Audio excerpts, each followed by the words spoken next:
Welcome to vanofaction.com, and today we're talking about how our 12-volt electrical system actually works.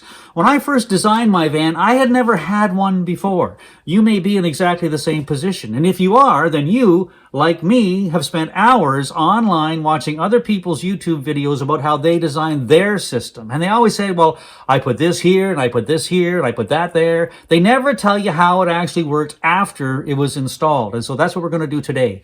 At the end of this video will be links to my build, but the overview is I had room on my roof very easily for 3 solar panels, so I put 300 watts of solar. I had room in the back here very easily for 2 batteries. I put 200 amp hours of battery storage in. I thought I'm going to build it and then I'll adjust to it. I didn't do any of the fancy math. I couldn't have cared less about it. I'm just going to build it and then I'll adjust.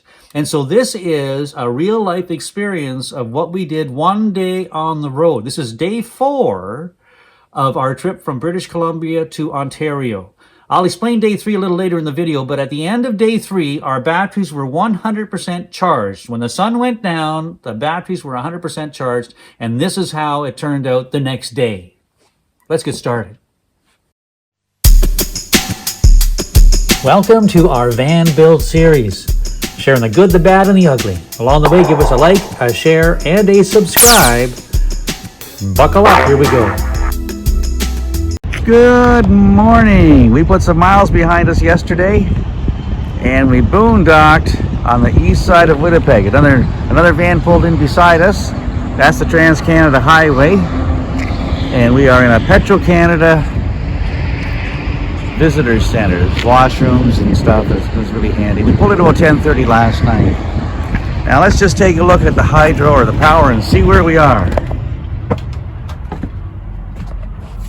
You see we are at 83% remaining, so we used, I hate doing the math first thing in the morning, we used 17% of our power overnight. We're only pulling in, now it's the sun's up and we're getting a little bit of charging going on. We're pulling in 2.5 amps, which isn't very much at all, but that's a function of the early morning. The sun's really steep and our latitude is really steep this way too. It's not over top of us. Under ideal conditions, these 3, each 100 watt solar panel will pull between 5 and 8 amps. Now that's STC conditions, standard test conditions, and that is noon hour on a cloudless day at the equator when the sun's coming absolutely straight down on top of your solar panel. I'm not going to get that here in Canada, but if we can we'll pull between 5 and 8 amps, that's ideal. Now, for breakfast, we're not going to have breakfast here in the parking lot. It's not a very comfortable place to eat, and so we're going to get on the road for a little bit, and I'm going to show you how I'm going to set that up. So for the morning time, we're not going to have breakfast here because we're in the parking lot of the Petro-Canada, which really isn't a glamorous place to eat. So we picked up some beautiful cinnamon rolls at a grocery store in, I don't even know where, somewhere in Saskatchewan, maybe Alberta. I'll roll it up in tin foil. Is that a muffin in tin foil too? Oh, sorry. And a homemade muffin.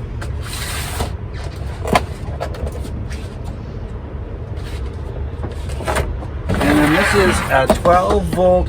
They call it an oven. We picked up at a gas station, a travel center. They set inside, close up the lid, and then it plugs into the cigarette lighter that we put in the kitchen galley.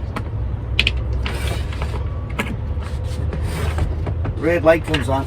It heats up to 350 degrees is what they say. So we're going to drive for half an hour or so, and that muffin and that cinnamon roll will be nice and warm and toasty. Now, while we're doing that, we're going to continue draining the batteries. We started at 83%. We'll see what it's like half an hour, 45 minutes from now.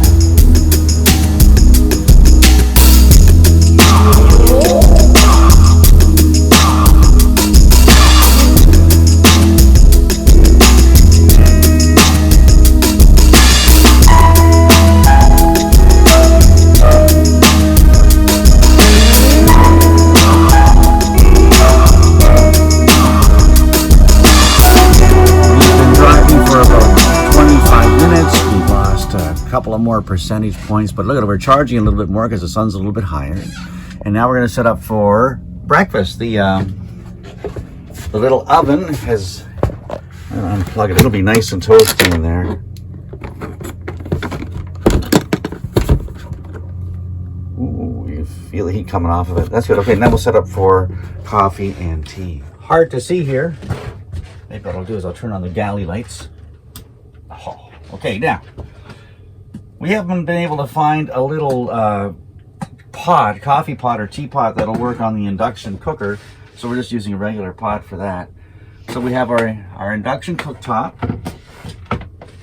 I will turn on the inverter. There we go, it's on. I will turn on the water pump.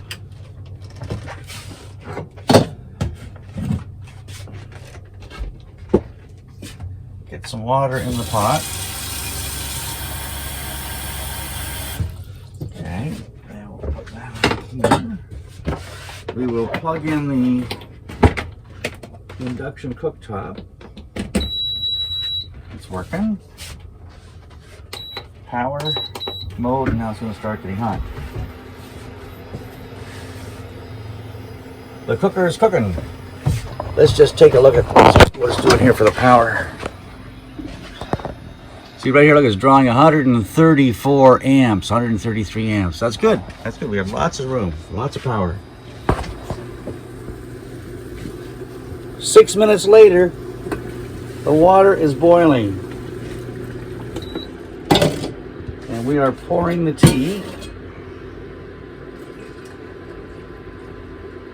Nice if we had a real little pot for this, and the coffee.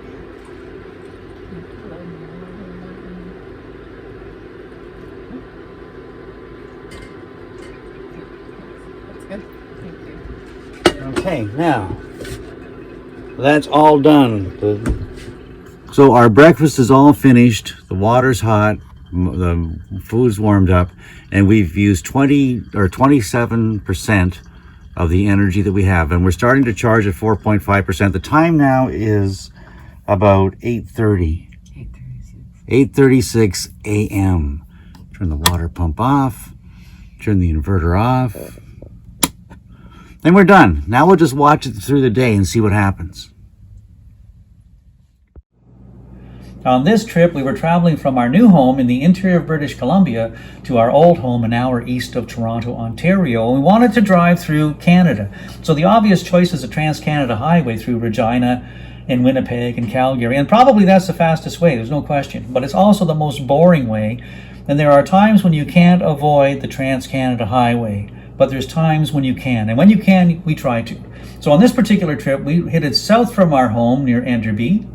And we went across the mountains. We went through across the ferry at Needles, through Nakusp and Nelson and Creston and Cranbrook and Fernie, which is a spectacular place in Fernie. We left the Rocky Mountains through Crow's Nest Pass, and that brings you through Lethbridge. Now the interesting thing is, in the west part of Alberta, if I zoom in, there's a part of Alberta where there are no roads at all. It's hard to go in an east-west direction. So what we did was we traveled from Lethbridge through Tabor, where we bought a dozen corn. The best corn in the world comes from Tabor, Alberta.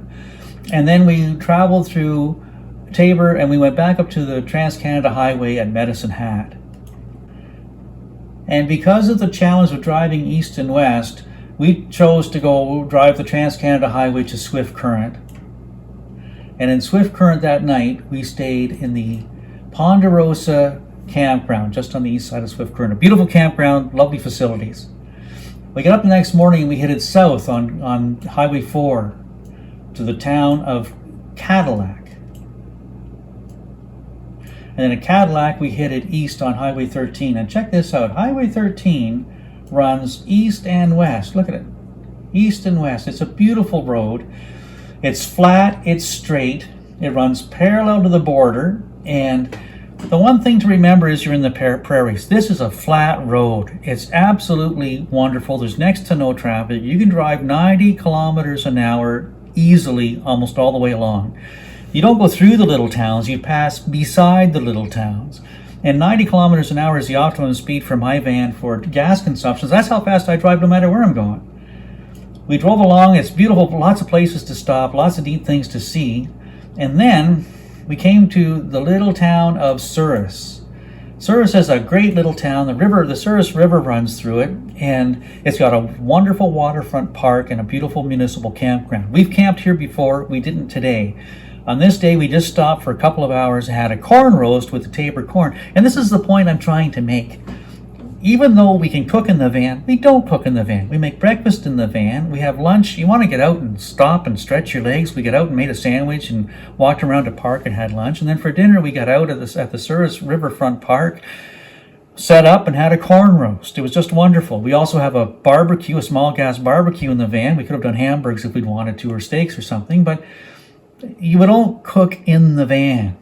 We would normally have stopped in Souris for the night, but that particular day we wanted to try and push on to Winnipeg because we needed some stuff from a drugstore, and Winnipeg had one open, and we thought if we put the extra 3 hours under us this day, it would cut down the drives in the next coming days. So that night we stopped on the east side of Winnipeg on the Trans-Canada Highway.